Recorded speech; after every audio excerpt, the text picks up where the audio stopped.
За сайн бацгаана уу та бүхэндээ энэ өдрийн мэндийг хүргэе.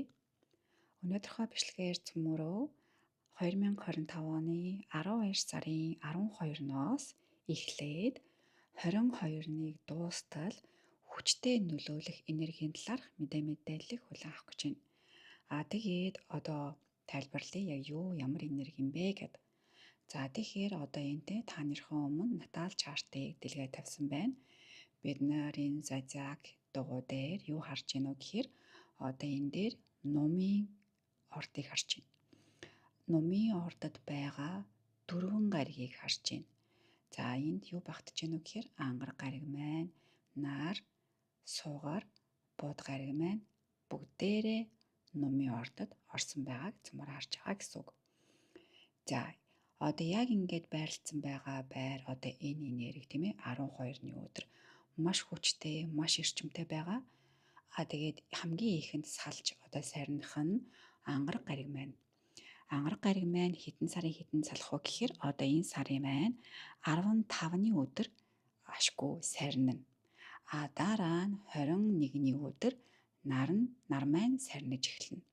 Тэгэхээр цөмөр ямар ч байсан тийм ээ 15-ны өдөр хүртэл их анхааралтай бай. Дараа нь 22-ны өдөр хүртэл их анхааралтай байя гэж ойлгоцгоно. За тэгээд одоо юуг анхаарах гэдэг юм бэ гэхээр би тайлбарлаж өгье. За нэгдүгээрт тийм ээ одоо сая гаригуудыгаа бүгднгийн одоо ингээд номын ордтой байгаа гэж хэллээ. Тэгэхээр эхлээд одоо номын орд буюу одоо номын ордныхаа энергийг цөмөрөө бас ойлгох хэрэгтэй. За номын орд гэдэг бол тийм ээ гал мохоттой байдаг байгаа. Иргэшээдэг буюу захирдаг гариг нь бархас байдаг гариг байгаа. За тэгээд ямар энергиудыг эрчимжүүлдэг вэ гэхээр одоо бидний тийм ээ одоо маш том зорилгыг, маш том мөрөөдлийг, юмсыг маш их болгох, өргөжүүлж, томруулах, маш ихээр тэлэх хандлага тэгээд нэмээд тийм ээ бидний адал явдалтай амьдрах, эрх чөлөөтэй амьдрах гэдэг ийм гол энергиудыг тээж яадаг юм байна. Тэгээд одоо энэ ордод тийм ээ ямар ч гариг одоо ингээд орчхороо одоо яг ингэ шиг ингээд яваад орохороо гэсэн үг байхгүй хажууд нь ингээд байрлахаараа яг саяны хийсэн энергиуд улам их өргөжөөд тэгээ томордог юм байна. Гэхдээ одоо ингээд өнөөдрийн шиг ингээд дөрвүүлээ яваад орчих юм бол баланс нь бас алдагднаа. За тэгээд одоо энэ номын ордонд жижиг дэлгэрэнгүй тийм үү? Бүр тийм деталь зүйл дээр ингээд тогтож чаддгүй байхгүй юу? Энэ тал дээр жоохон сул энергитэй гэсэн үг. Тэгээд одоо энэ олон гариг зэрэг одоо номын ордод ингээд ороод ирэх юм бол баланс алдагдах нөхцөл нь үүсээд галын одоо хэтрэлтэй энерги бий болно гэсэн үг. За одоо ингээд хоёр дахьын тайлбарлаж өгье. Хоёр дахь дээр нь одоо цөмөрө галыгаа ойлгоно штэ тийм үү? Галын хэтрэлт тийм ээ гэж юу юм бэ? Галын элемент нь яг амьдрал дээрээ яг ямар юм бэ гэхээр биднэрт ингэж айгүй гоё хүсэл тэмүүлэл өгж идэг, бидэнд ингээд хурдыг авчирдаг, бидрийг маш гоё урам зоригтой бүтээлж ирж хүчтэй байхыг одоо ийм байх энергийг өгч яадаг байхгүй юу? Гэтэл одоо энэ гал маань ингээ хитэрсэн байгаа дээ штэ тийм үү? За хитэрчгээр одоо яах вэ гэхээр одоо байгаа зүйлийг шатаагаад эхэлнэ тийм ээ. Тэгээ тогтвортой байдал бас ингээд алдагдаад ирнэ. Хит их ингээд урам зориг орчих юм бол төвлөрөл багасаад ирчихнэ. Тэгээд хит их ингээд хүсэлтэд автаад ирэх юм бол бидний зорилго бас ингээд сарндаг юм. Одоо сул талтай юм байна. Одоо та нар манаас ингээд нэг талаараа зурхаагаа одоохондоо сайн сураагүй хүмүүс маань бас асуух байга л да. Яагаад гал ихсээд байгаа юм бэ гэд. Одоо номын орд ч өөрөө гал махбодтой тийм үү? Нар маань гал махбодтой, ангараг маань гал махбодтой байхгүй юу? Тэгэхээр чи энэ гал чинь ихсээд дээрээс нь хоёр гариг нэмээд ороод ирэхээр энэ эрчим ихсээд балансаа алдж байгаа гэдэг одоо ийм үндэслэлтэй болж байгаа гэсэн үг. За одоо тэгэхээр цөмөрөө энэ нарыгаа харъя л да. Нар маань тийм ээ бидний одоо гол системийн төв байгаа штэ. Тэгээд бидрийг одоо хамгийн том тодруулдаг энергийн төв гал, төв гол нь юм байна. Тэгээд одоо ингээд номын ордод яваад орчихороо тийм үү? Номын ордын хажууд ирэхээрээ гэж ярьж байгаа. Энэ маань ингээд галын энергийг хүчтэй эдэг хүчүүлчих нь өшөө дээрээс нь барахас байд гаригийн энергийг бүр томруулчих нь бидний одоо энэ эгог те урам зэргийг хүслийг нэмэгдүүлнэ. Тэгээд хажуугаар нь хамгийн айхтар зүйл нь юу гэдгүү гэхээр дэрэгдэх гаригуудынхаа одоо дууг нь хорж эхэлдэг юм байна.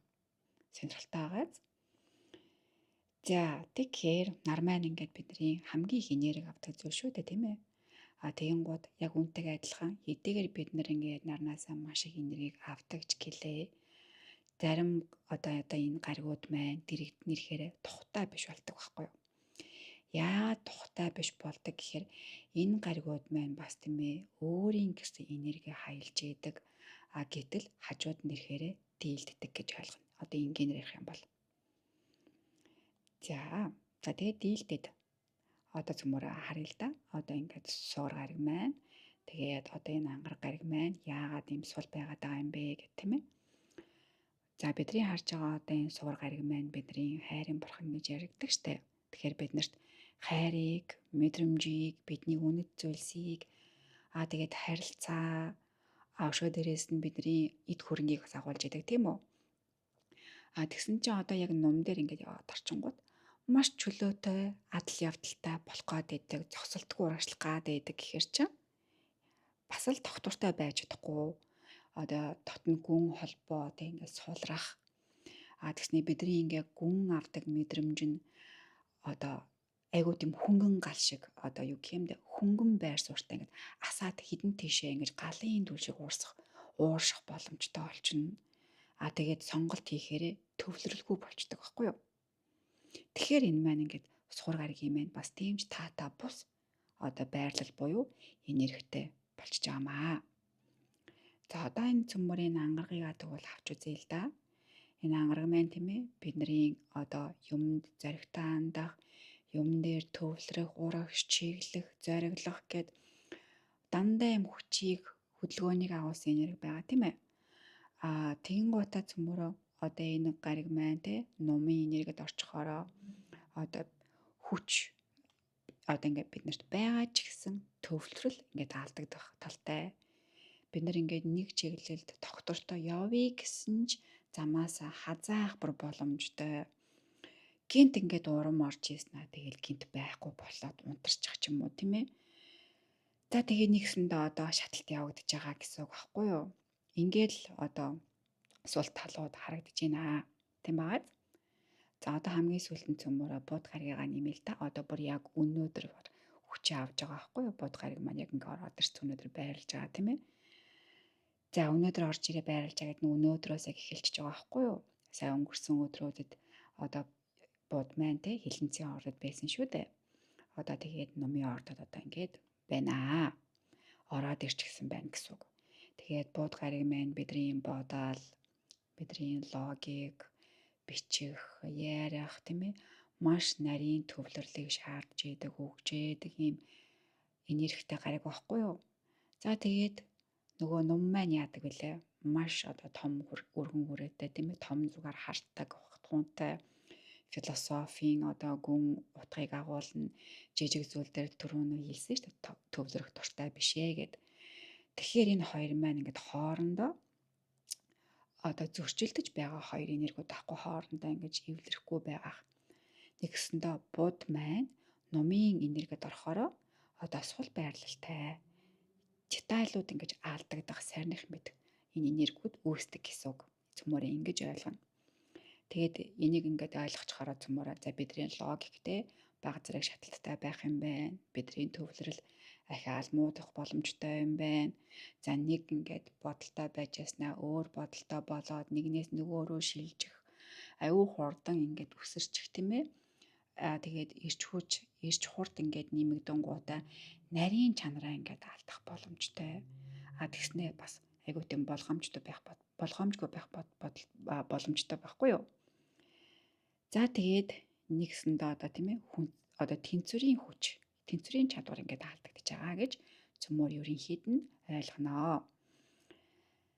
За тэгээд одоо энэ бүхнийг цөмөрөө ингээд нэг үгээр ойлгох юм бол гал маань асч байна, дэндүү их ирч хүчтэй байна тийм ээ. Маш урам зориг хэтэрч гисэн байна. барихад айгүй хэцүү, баригдашгүй байна, тогтворгүй байна гэж цөмөөрөө харж болж байгаа байхгүй юу? Одоо энэ бүгдийг ингээд нэг өгүүлбэрээр оруулах юм бол. За тэгээд өнөөдөр цөмөөрөө ийм мэдээллүүдийг хүлээж авцгаалаа тийм ээ. Тэгээд та нар маань энэ хэдэн өдөртөө бас энийг анзаараад илүү